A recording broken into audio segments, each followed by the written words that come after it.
ये देखिए क्वेश्चन इन्होंने पूछा हुआ है, कह रहे हैं इन्वर्टेड कोन और वर्टिकल हाइट। ये इस तरीके से एक इन्वर्टेड कोन है, यहाँ पे देखिए ये इस तरीके से एक इन्वर्टेड कोन है और इसकी वर्टिकल हाइट कितनी है। वर्टिकल समझते हो ना, ये इसका सेंटर है और ये इसका रेडियस है, सपोज का रेडियस कितना है आर है, ठीक। तो इसकी जो वर्टिकल हाइट है ये वाली, ये हाइट आपको कितना दे के रखा हुआ है, inverted cone of vertical height 12 centimetre, यानी कि इसका जो वर्टिकल हाइट है, समझिए बच्चों, यहाँ से यहाँ तक ये पूरा हाइट, ठीक है। ये यहाँ से यहाँ तक पूरा जो हाइट है कितना है, 12 सेंटीमीटर है। तो h इज इक्वल्स, चलो इसको मैं कैपिटल H से दिखा रहा हूँ, ठीक। और इसके रेडियस को मैं कैपिटल R से दिखाऊंगा, चलो। तो ये हाइट है आपकी कितनी, कैपिटल H कितनी है, 12 सेंटीमीटर, समझ रहे हो, यहाँ से यहाँ तक ये पूरा, ओके। उसके बाद कह रहा है radius of the base 9 centimetre, तो ये रेडियस ऑफ द बेस है इस कोन की, ठीक है, कितनी है 9 सेंटीमीटर, इसको मैं कैपिटल R से दिखा रहा हूँ, ठीक। Contains water to a depth of 4 centimetre, बच्चों समझो, ये एक कॉनिकल वेसल है, कॉनिकल बर्तन है और इसमें ना पानी भरा हुआ है। अब पानी कहाँ तक भरा हुआ है वो आप समझिए जरा, ध्यान से देखिए बच्चों। जो इसमें पानी भरा हुआ है वो कहाँ तक भरा हुआ है, ये देखिए इस तरीके से, ये जो पानी भरा हुआ है ना, ये इतनी डेप्थ में भरा हुआ है, कितनी डेप्थ में, ये सब पानी है इस तरीके से, ठीक है ना। ये वाटर्स में भरा हुआ है, कितनी डेप्थ में भरा हुआ है, to a depth of 4 centimetre, ठीक। यानी कि अगर हम ये पानी वाला कौन लेंगे, इतना पोर्शन ओनली, ठीक, तो इसके लिए हाइट कितनी हो जाएगी, इसको मैं स्मॉल h से दिखा रहा हूँ। पानी ओनली 4 सेंटीमीटर की डेप्थ तक भरा हुआ है, ठीक है, मतलब इतनी गहराई में पानी भरा हुआ, ऊपर ये खाली है, ठीक है ना। अब समझो, कह रहा है कि yes, find the area of the interior surface, find the area of the interior surface of the cone not in contact with the water. बात समझो, आपको कौन सा एरिया निकालना है, आपको ये वाला एरिया निकालना है अंदर का, समझ रहे हो आप, देखो ये कौन होगा इस तरीके से, यहाँ नीचे तो पानी भरा हुआ है,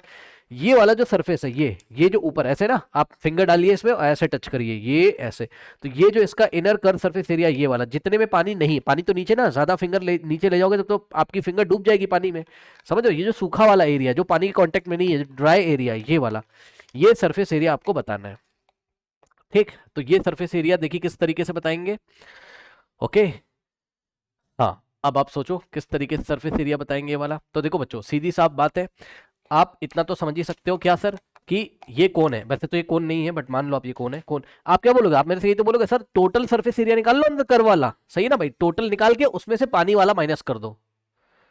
टोटल निकाल के ये नीचे वाला अंदर जो कर्व आ रहा होगा उसको माइनस कर दो। कॉन्सेप्ट समझ में आया, बताइए, समझ में आया क्या कह रहा हूं मैं। भाई आप इसका ब्रश लेके पूरे में पेंट करो अंदर, सोचो, मान लो कि, समझो, मान लो पहले इसमें पानी नहीं था, तो पूरा इसका कर्व सरफेस एरिया कितना आएगा, ब्रश लेके जितने पोर्शन में आप पेंट कर सकते हो, यानी कि पाई आर एल। अब उसमें से आप पानी वाला पाई आर एल हटा दो, जितने पोर्शन में पानी है ना वो वाला पाई आर एल आप हटा दो, तो आपको ऊपर का ये ड्राई एरिया मिल जाएगा। यानी कि इस पूरे कोन के कर्व सरफेस एरिया में से, तो पूरे कोन का कर्व सरफेस एरिया कितना होगा, ध्यान से देखिए। अगर आपको क्या चाहिए, आपको चाहिए क्या,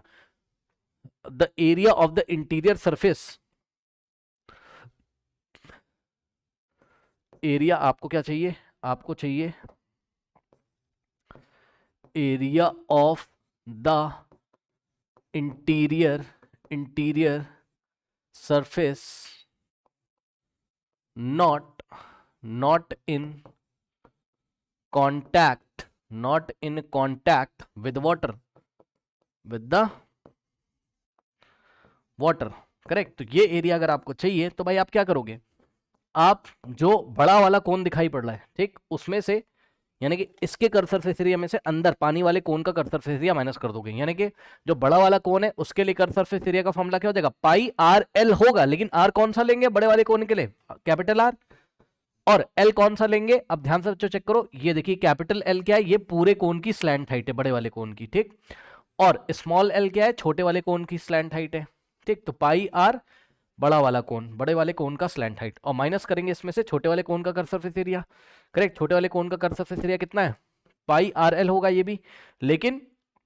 रेडियस स्मॉल आर और एल स्मॉल एल हम यहाँ पे रखेंगे। ठीक है स्टूडेंट्स, अब ध्यान से जरा चेक करो बच्चों, ये हम निकाल तो लेंगे, लेकिन प्रॉब्लम यहाँ पर ये है, हमारे पास प्रॉब्लम बहुत बड़ी है। प्रॉब्लम ये है कि भाई कैपिटल आर आपको पता है, यस सर, ठीक, कैपिटल एच आपको पता है, चलो कैपिटल एल आप निकाल लोगे, ठीक है, कोई प्रॉब्लम नहीं है। अब प्रॉब्लम ये है ना, आपको ना तो स्मॉल एल पता है, देखिए बस आपको स्मॉल एच पता है, ठीक, स्मॉल एल नहीं पता है, स्मॉल आर नहीं पता है। तो इसमें आप क्या करोगे, मैं आपको बताऊं कि क्लास 9th में आपने क्या पढ़ा है बताइए, क्लास 9th में आपने क्या पढ़ा हुआ है, आपने पढ़ा है क्लास 9th में कॉन्ग्रेंसी, बट ये है क्लास 10th का कॉन्सेप्ट यहाँ लगेगा, सिमिलरिटी का। क्या लगेगा मैं आपको बता दूं थोड़ा सा, देखिए बच्चों, इसके लिए बस अब क्लास 9th में आपने पूछ लिया तो मैं आपको बता दूं। देखिए बच्चों, कोई ट्रायंगल इस तरीके से, बस आप कॉन्सेप्ट समझो, कोई ट्रायंगल इस तरीके से, ठीक, और कोई ट्रायंगल इस तरीके से, ठीक है,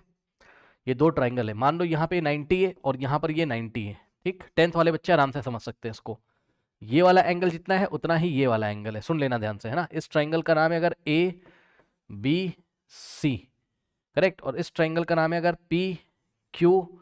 आर। पता है अगर इन दोनों ट्रायंगल में दो एंगल इक्वल हो गए, जैसे कि ये वाला 90 और ये वाला 90, तो बी क्यू करस्पॉन्ड हो जाएगा किसके, बी के, Q is correspond to B, okay. उसके बाद आर वाला एंगल अगर इसके इक्वल हो गया सी के, तो आर करस्पॉन्ड हो जाएगा सी के,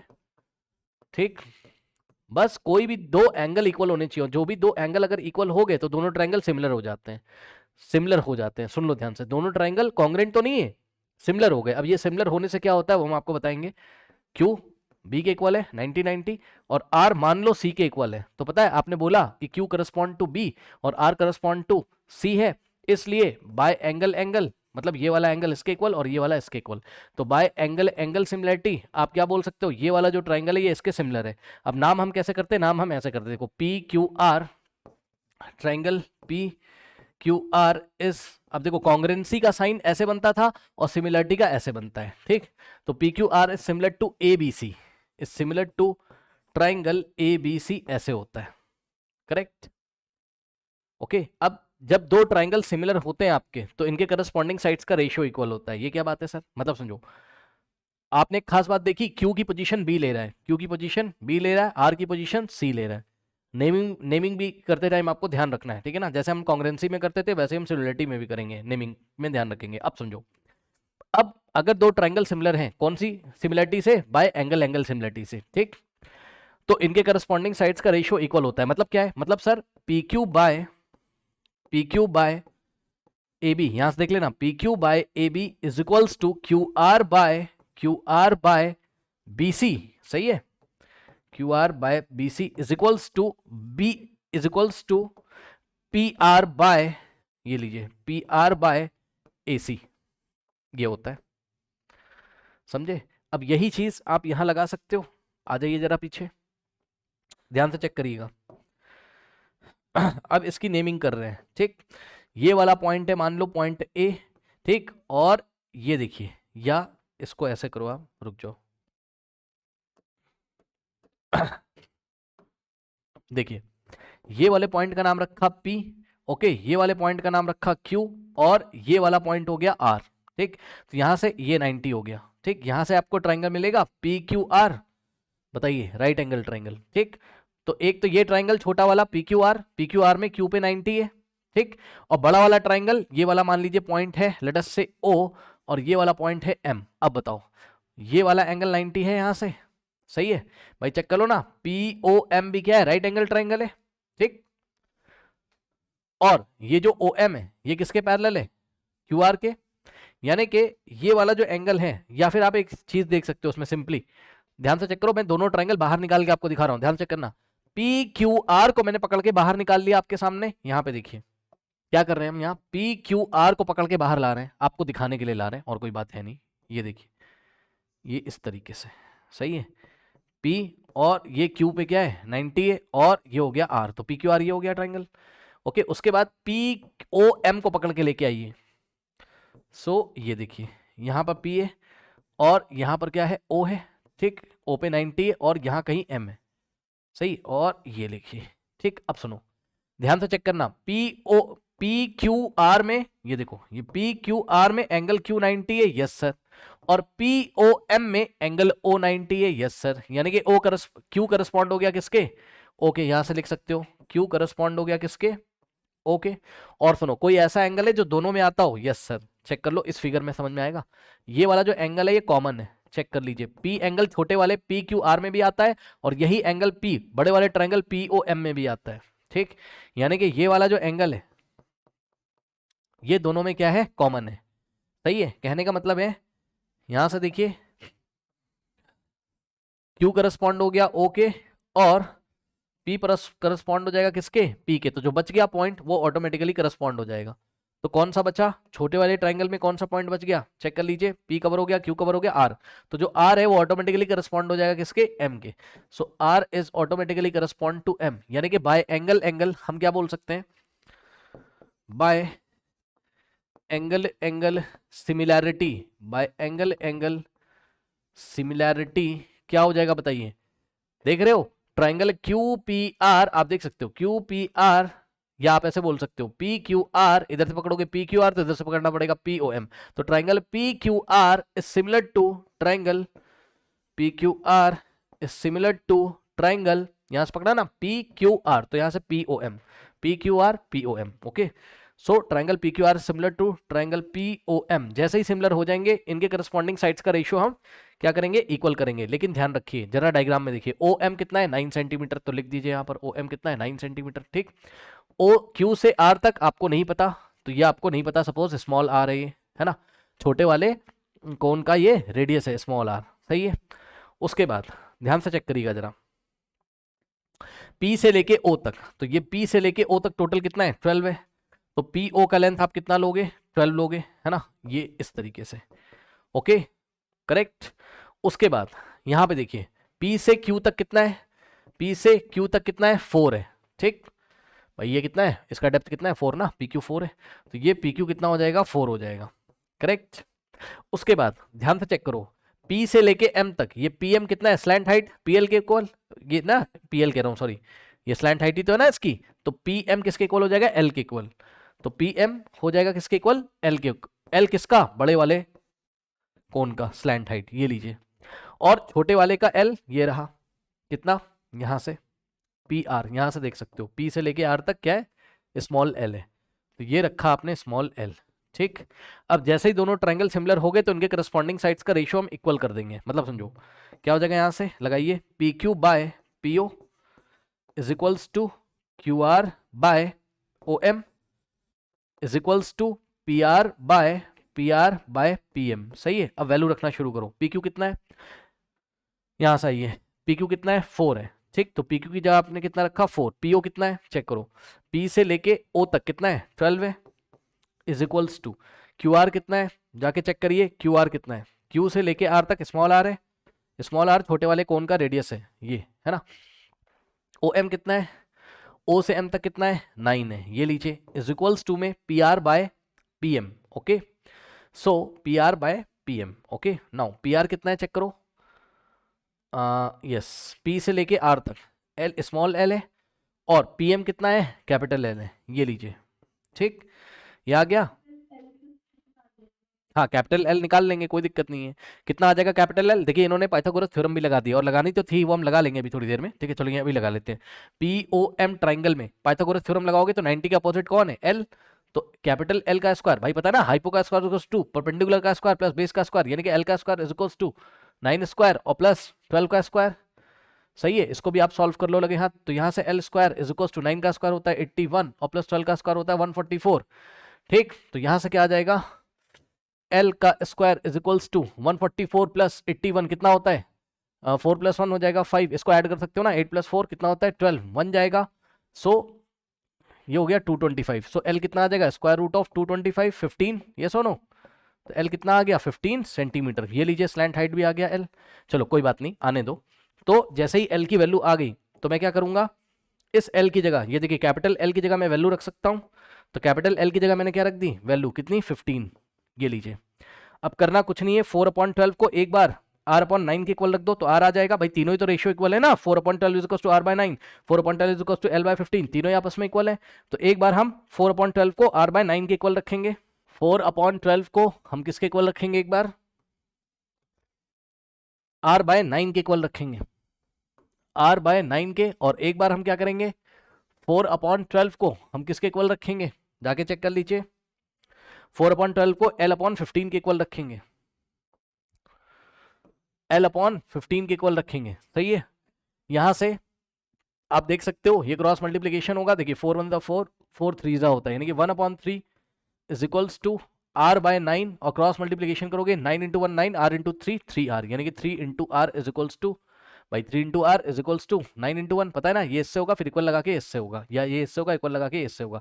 3 उधर मल्टीप्लाई कर रहा है इधर जाके डिवाइड करेगा, so r is equals to 9 into 1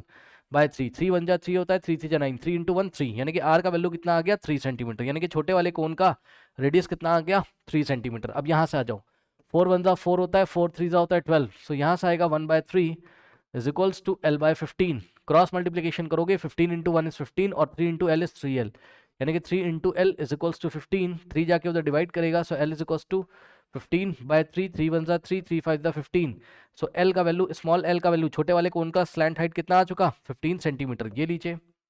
ठीक। बस अब करना कुछ है नहीं, सब कुछ आपको पता चल चुका, वापस आ जाओ आप, क्या निकालना था हमें फाइनली, न्यू पेज पे कर लेते हैं, हमें क्या निकालना था pi R L minus pi R L, है ना, जो रिक्वायर्ड एरिया था वो क्या था हमारा पाई आर एल और माइनस पाई आर एल, सही है। इसमें से पाई कॉमन आ जाएगा, तो पाई कॉमन ले लोगे, क्या बचेगा capital R into capital L, minus pi common हो गया आर इंटू एल। नाउ पाई की वैल्यू कुछ क्वेश्चन में कुछ दे के रखी हुई है कि नहीं, नहीं दे के रखी है, 22/7 लेंगे, ठीक, दिया होता तो 3.14 ले लेते। अब कैपिटल आर कितना है, जाके फिगर में देखिए कैपिटल आर कितना है 9 है, ठीक, तो 9 रखा, और इंटू में कैपिटल एल कितना आ रहा है, कैपिटल एल आ नहीं रहा है, दिया हुआ है, हमने निकाला होगा पाइथागोरस थ्योरम से, कैपिटल एल कितना है 15 है, ये लीजिए, सो कैपिटल एल की जगह 15 और माइनस स्मॉल आर कितना है 3, और इंटू में स्मॉल एल कितना है 15 है, ये लीजिए, ठीक है। अब ध्यान देंगे स्टूडेंट्स, यहाँ से आ जाएगा 22/7 इंटू में, देखो ये फर्स्ट टर्म है और ये सेकंड टर्म, क्या कॉमन आ रहा है 15, 15 कॉमन ले लेंगे, क्या बचा यहाँ 9 माइनस 3, ये लीजिए, ठीक, 15 आके बाहर मल्टीप्लाई करेगा इस ब्रैकेट में, नाउ 22/7 इंटू 15 और इंटू 9 माइनस 3 कितना होता है 6 होता है, ठीक, फिर यहाँ से आ जाएगा 22 इंटू 15 6 कितना हो जाएगा 90, 90, ओके, डिवाइडेड बाय कितना है 7 है, ओके, करेक्ट। नाउ अब नेक्स्ट पेज पे चलते हैं, कितना आ रहा है हमारे पास 22 इंटू, यस बताइए,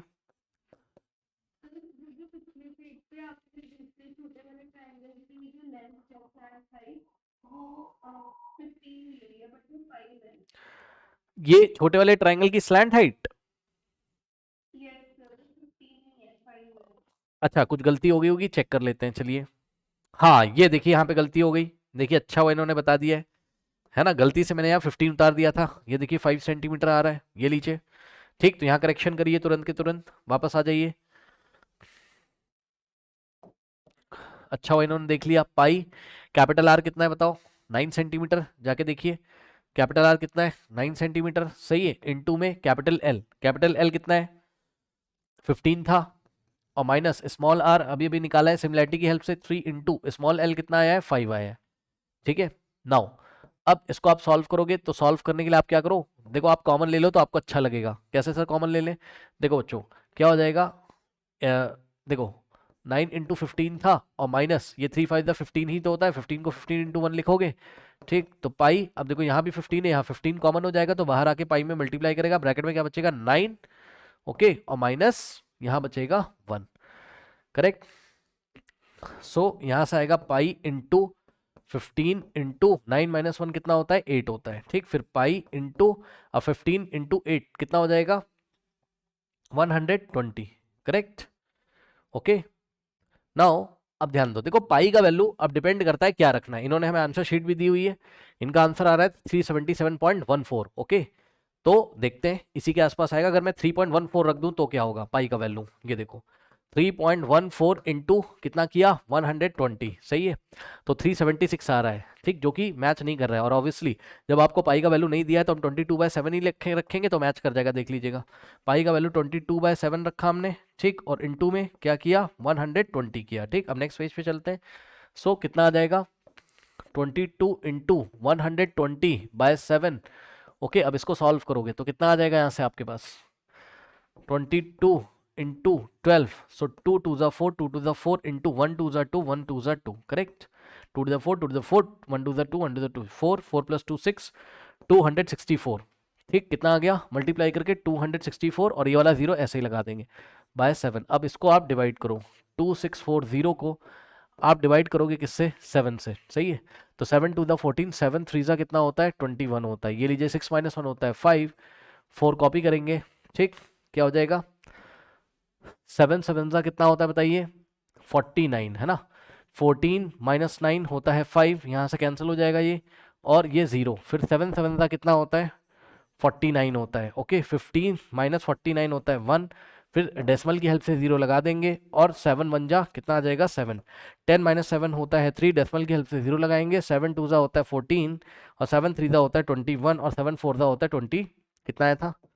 ये डेसिमल लगाया था, 0 बढ़ाया, 7 1 जा 7, और 10 माइनस 7 कितना होता है 3, डेसिमल की हेल्प से 0, और 7 4 जा कितना हो जाता है 28। बस इतना काफ़ी है, ठीक। तो रिमाइंडर 2 आ गया, इतना काफ़ी है, ठीक। तो आंसर कितना आ रहा हमारा अप्रॉक्सीमेटली इक्वल टू 377.14 क्या सेंटीमीटर स्क्वायर, ठीक। यही आपका आंसर है। अगर आप इसको राउंड ऑफ भी करोगे तो 377 पॉइंट, लास्ट में 4 है जो कि 5 से छोटा है, तो उसके आगे हम कुछ भी ऐड नहीं करेंगे, ऐसा ही रहेगा, ठीक है। ये आ रहा है। अब इन्होंने आंसर में क्या दिखाया है, देखिए ये आंसर में इन्होंने दिया हुआ है कितना 377.14, और हमारा भी कितना आ रहा है 377.14। हालांकि डेसिमल के 2 प्लेसेस तक इन्होंने निकाला। इन्होंने क्या किया पता है, सुनो, डेसिमल की हेल्प से फिर 0 बढ़ा लिया यहाँ, और 7 2 ज़ा कितना कर दिया है 14, और यहाँ 6, यानी कि डेसिमल के 3 प्लेस तक निकाल लिया इन्होंने, ठीक। ये भी आंसर सही है, कोई दिक्कत नहीं है, ठीक। तो डेसिमल के 3 प्लेस तक निकाल लिया, 2 प्लेस तक राउंड ऑफ कर लिया है, ये लीजिए, ठीक। लास्ट में 2 है जो कि 5 से छोटा है, तो उसके आगे हम कुछ भी ऐड नहीं करेंगे, तो क्या आ जाएगा approximately equal to 377.14 centimetre square, ठीक। तो इस तरीके से इतना एरिया जो है वो वाटर के कांटेक्ट में नहीं है, ओके।